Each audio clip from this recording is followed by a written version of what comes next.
What's going on, everybody? This is Afro Think Tank.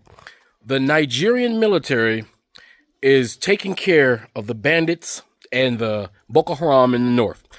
The Nigerian military, now that they are being properly equipped, now that they have access to drones and they have access to intelligence and satellites, now they have the equipment that they've been so desperately seeking and paying for from the West, even though the West have been hindering them by not delivering on the products that the Nigerian government has been paying for or has paid for.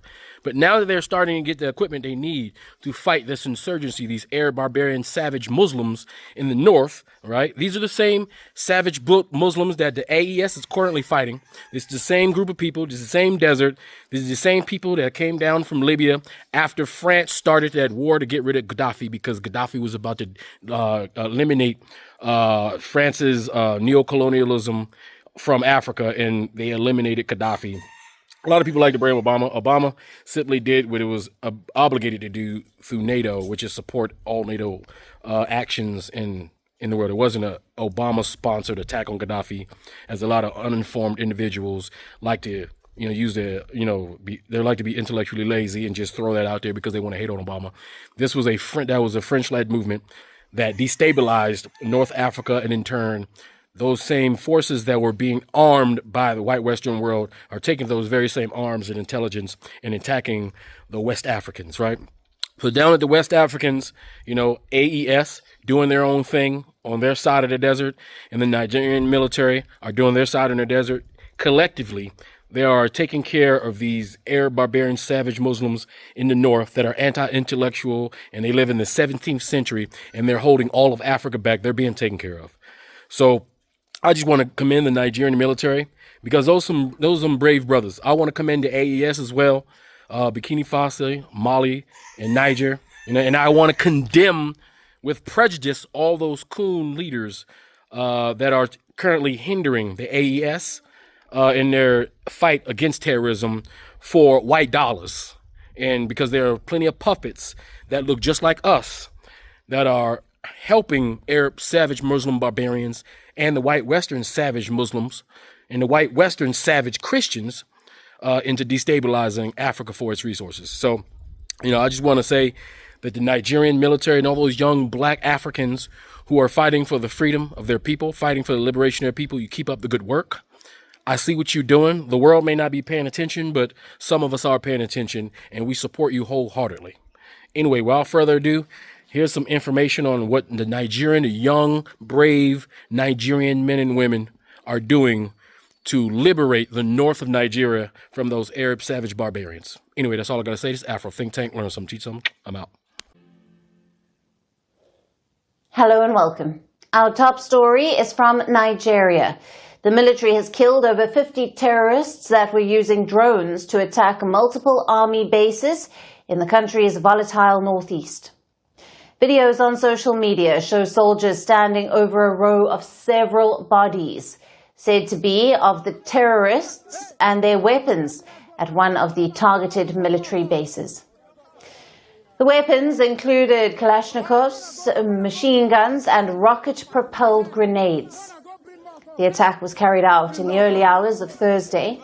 The military said that the combined ground and air efforts resulted in the neutralization of over 50 terrorists, and 70 others were being tracked down. The military said that several soldiers were also wounded in the fighting. Reportedly, the terrorists belong to the Islamic State West Africa Province, ISWAP, and they launched coordinated attacks on army bases in the towns of Dikwa, Matha, Gajibo, and Borno State, as well as in Katarko in neighboring Yobe State. Now, after the terrorists were killed, the military said that some vehicles and buildings were also gutted by fire from drone attacks by terrorists and firing during the battle, especially in Matha and Dikwa, where a part of the defenses was momentarily breached. Reportedly, the terrorists who attacked the bases in Gajibo and Dikwa had entered from neighboring Cameroon. This shows how northeast Nigeria's conflict has spilled over into neighboring countries. Earlier this month, at least 14 soldiers were killed in 2 attacks in Borno, which were blamed on terrorists. Nigeria is Africa's most populous country. It has been fighting the Boko Haram terrorist group and its splinter, ISWAP, for over 15 years. These terrorists seek to establish a caliphate in the country's northeast, where the conflict has killed more than 35,000 and has displaced around 2 million people so far. Since 2019, soldiers have shut down some smaller army bases and moved into larger fortified garrisons known as super camps in an attempt to better resist terrorist attacks. Critics say the strategy has allowed terrorists more freedom to move around rural areas and left travelers more vulnerable to kidnapping. The use of drone technology by terrorists has further worsened the security situation. In West Africa, terrorists are increasingly using drones, often commercial models, modified to drop bombs or grenades. International efforts are underway to counter terrorism in sub-Saharan Africa.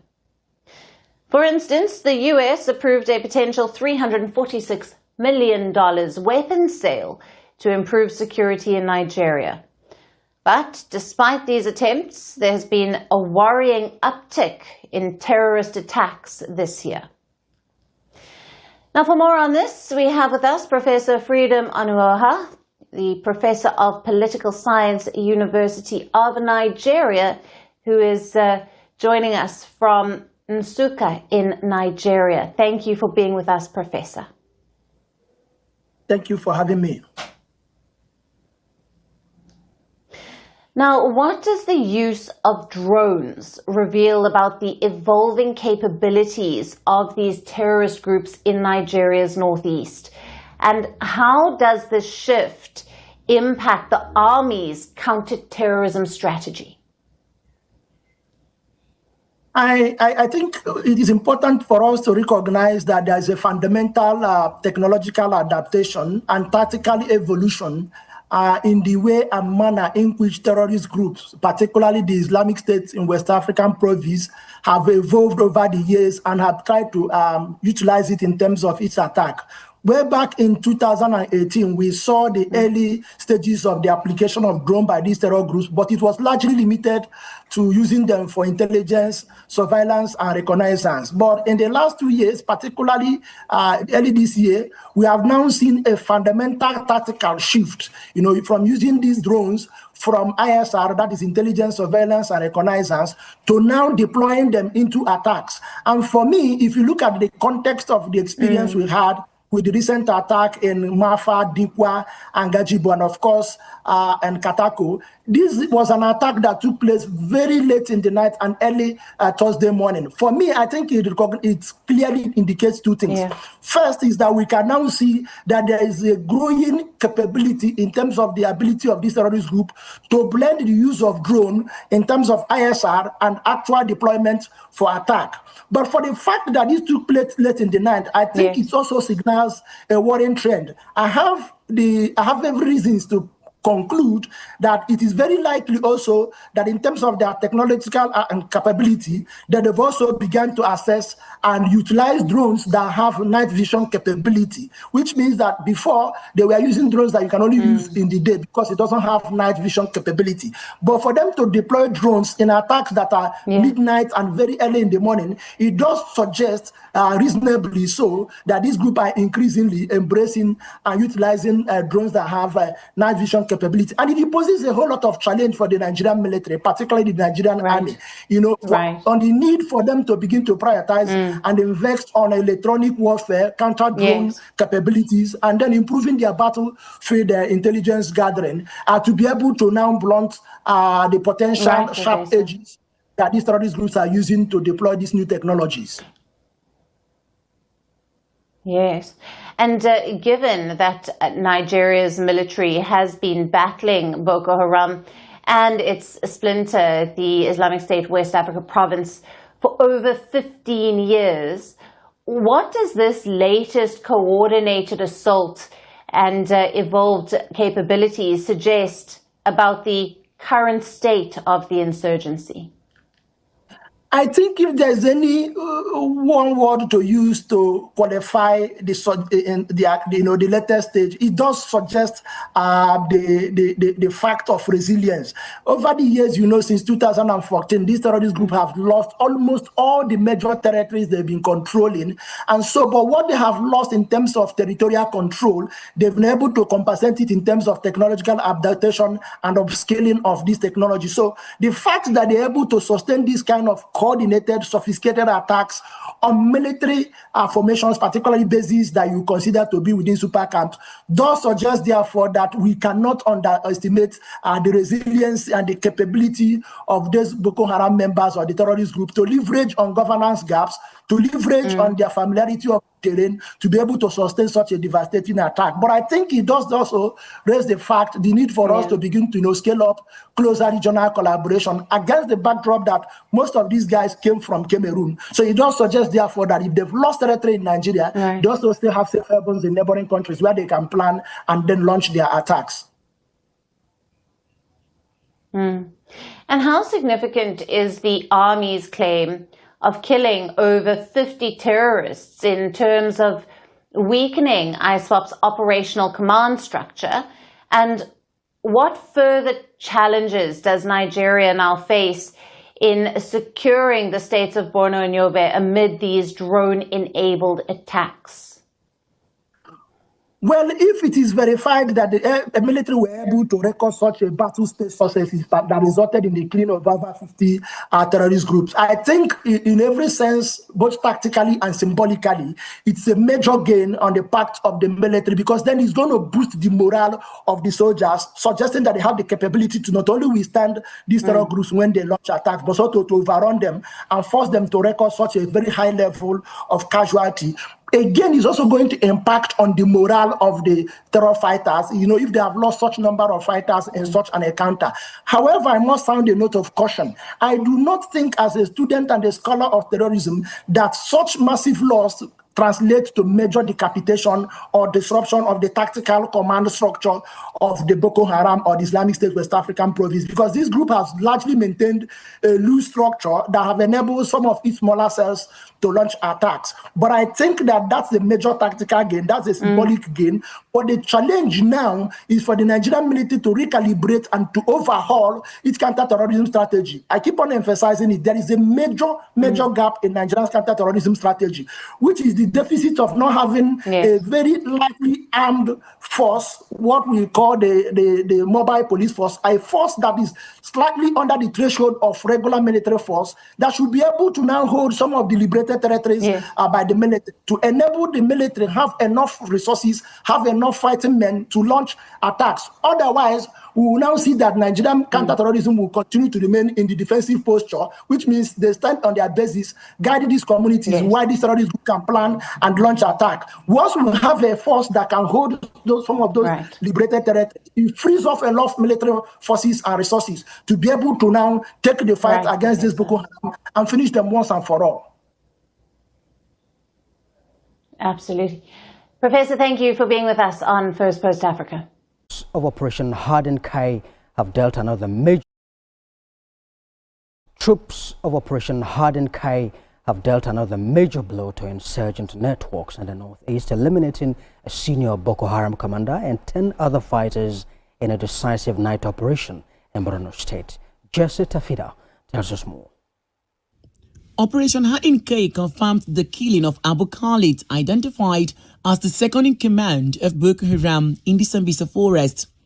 The operation was carried out late at night around 11 p.m. in the Komalak General Area of Konduga Local Government Area.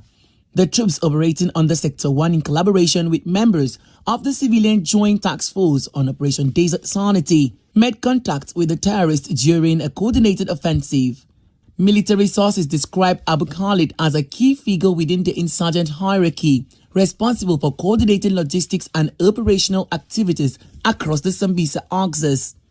This development comes barely 24 hours after troops killed another notorious commander, Julaibi, in the Gujba axis of the Timbuktu Triangle, underscoring what military authorities say is sustained pressure on terrorist enclaves. Following the latest encounter, troops recovered 5 AK-47 rifles, loaded magazines, bicycles used for mobility, assorted food supplies, and a significant cache of medical consumables believed to have been used to treat injured fighters. No casualties were recorded among the troops during the operation. The Joint Task Force has reaffirmed its commitment to maintaining operational momentum until all terrorist elements are dismantled and lasting peace and economic stability are fully restored to the northeast. The military high command has also commended the troops for their resilience, sacrifice, and professionalism, urging them to sustain the tempo in the ongoing counter-insurgency campaign. Jesse Tafida, TVC News, Maiduguri. They say that when a goat dances in front of a hyena, it is not bravery, it is suicide. And yesterday, a group of terrorists in Borno State found out exactly what that means. You saw the headline, and yes, it sounds like a scene from an action movie, but this was real life at the forward operating base in Asia. We're receiving confirmed and graphic reports this afternoon, Saturday, January 17th, 2026, that a massive army of terrorists decided to try their luck by attacking a fortified military headquarters. They came with everything they had: machine guns, rocket-propelled grenades, and heavy explosives, thinking they could overrun the base and raise their flag. But they made one fatal calculation. They forgot that the Nigerian army of 2026 is not the same as the one from the past. Instead of running away, the troops stood their ground, returned fire for fire, and with the help of the Air Force, turned the hunters into the hunted. If you want to know how our gallant troops sent these criminals to the great beyond and recovered a massive arsenal of weapons, please do me a massive favor and smash that like button right now. It helps us celebrate our soldiers who are putting their lives on the line. And if you are not yet a subscriber, click that button and turn on the notification bell. You need to be here as we break down this victory for Nigeria. Let's get into the gist of this bloody Friday. It all started in the early hours of yesterday morning. The sun was just coming up over Borno State when the silence was broken by the sound of heavy machine gun fire. According to the acting media information officer for Joint Task Force Northeast Operation Hadinkai, Lieutenant A.S. Atokolo, the terrorists launched a large-scale, multi-directional attack. This means they didn't just come from the front gate, they surrounded the base, attacking from all sides at once. Their plan was clearly to overwhelm the soldiers with sheer numbers and noise. They were firing RPGs directly at the walls and the infrastructure. In fact, the report states that their rockets hit some of the troop-carrying vehicles and, very critically, the CCTV control room. This shows you that these were not just random ragtag fighters. They had a strategy. They wanted to blind the base, destroy the transport so no one could escape or pursue, and then move in for the kill. The CCTV room and the vehicles were partially gutted by fire, creating smoke and confusion. But here is where the story turns sweet. Despite the explosions, the fire, and the smoke, the troops at Forward Operating Base Asia did not panic. They maintained what the military calls firm control of the situation. They returned what was described as overwhelming and sustained firepower. Imagine the scene: soldiers taking cover behind sandbags, bullets flying over their heads, the heat of the burning vehicles on their backs, yet they kept firing. This firefight lasted for over an hour. 60 minutes of non-stop shooting. That is a lifetime when you are in battle. But the terrorists could not breach the perimeter. They tried, but they met a wall of resistance that was harder than rock. And then the game changer arrived, the kings of the sky. The statement confirms that the air component of the Nigerian army and other aerial platforms were called in. This is why we always talk about the importance of air superiority. As soon as the jets and the surveillance drones arrived overhead, the equation changed. The terrorists, realizing that their plan had failed and that death was raining down from above, started to retreat. But you cannot run from a bird that sees everything. The report says that persistent intelligence, surveillance, and reconnaissance platforms immediately tracked the fleeing terrorists. This is the part that makes me smile. They thought they could just disappear back into the bush like they usually do, but the drones followed them, marked their withdrawal routes, and the fighter jets pursued them. The military uses the word neutralized, but let us speak plain English. They were wiped out. The precision strikes on their escape route resulted in scores of dead terrorists. It was a massacre of the wicked. The statement confirmed that evidence from the scene showed the terrorists suffered heavy casualties. They came to kill, but they ended up being the ones in body bags. This is a massive blow to their fighting strength and their morale. Imagine the few who survived going back to their camp to tell the others, "We went to Azir and almost nobody came back." That fear is a weapon on its own. Now, let's look at what they left behind, because this tells us a lot about their intentions. After the smoke cleared, the troops conducted a mop-up operation and recovered a frightening amount of weaponry. They found a 60mm mortar tube and mortar bombs. For those who don't know, a mortar is a weapon of war used to bomb places from a distance. They also found locally fabricated explosives, heavy machine gun rounds, and hundreds of rounds of 7.62mm NATO ammunition. This was not a kidnapping mission. This was a siege. They came prepared for a long war, but they couldn't last more than an hour against the firepower of the Nigerian state. I want to pause here and ask you, the viewer, a serious question. We often criticize the military when things go wrong, and rightly so. But when we see a display of bravery like this, where soldiers hold a burning base for an hour and still win, do you think we give them enough credit? Do you think the government is finally giving them the right tools to fight, or was this just sheer grit and determination by the boys on the ground? Drop your honest thoughts in the comments below. I really want to hear your perspective on our military's performance. The destruction of the CCTV room is a point of concern though. It shows that the enemy is learning. They know that our bases rely on technology, so they target the eyes first. It's a reminder that while we celebrate this victory, the enemy is evolving. They are becoming more desperate and more tactical. But as yesterday showed, no amount of tactics can beat superior firepower and the will to fight. The lieutenant mentioned that the engagement didn't end at the base. The follow-up operations are what really dealt the blow. This pursuit strategy is what has been missing in the past. Before, we would just defend and let them go. Now, we defend and we chase. That is how you win a war. It's also important to note the timing. This attack happened on a Friday morning, a time when they probably thought the soldiers would be relaxed or preparing for prayers. They rely on surprise, but the vigilance of the troops at forward operating base saved the day. It sends a message to all other forward operating bases: stay alert because the enemy is watching. But it also sends a message to the communities around Borno: you are safer today because these scores of killers are no longer breathing. As we wrap up this security update, let's remember that for every victory like this, there are families of soldiers who are waiting anxiously at home. These men and women stood in the fire so that we could sleep in peace. They faced RPGs and machine guns and didn't flinch. That is the definition of heroism. If you found this update encouraging and you want to see more news about our military winning the war, please smash that like button. Let's get this video to 5,000 likes to show our troops that we appreciate their sacrifice. And if you are not yet a subscriber, please do it now. We will be tracking the aftermath of this attack and bringing you more updates from the front lines. Stay safe, stay vigilant, and remember, evil can only thrive when good men do nothing. And yesterday, our good men did something very big. Free Sudan! Boycott diamonds and gold! Free Sudan! Boycott diamonds and gold! We most definitely cannot forget about the people of Sudan! Thanks for watching Afro Think Tank. Don't forget to like, share, and subscribe. And follow me on Substack and Patreon for more content. Remember, it's Pan-Africanism or nothing.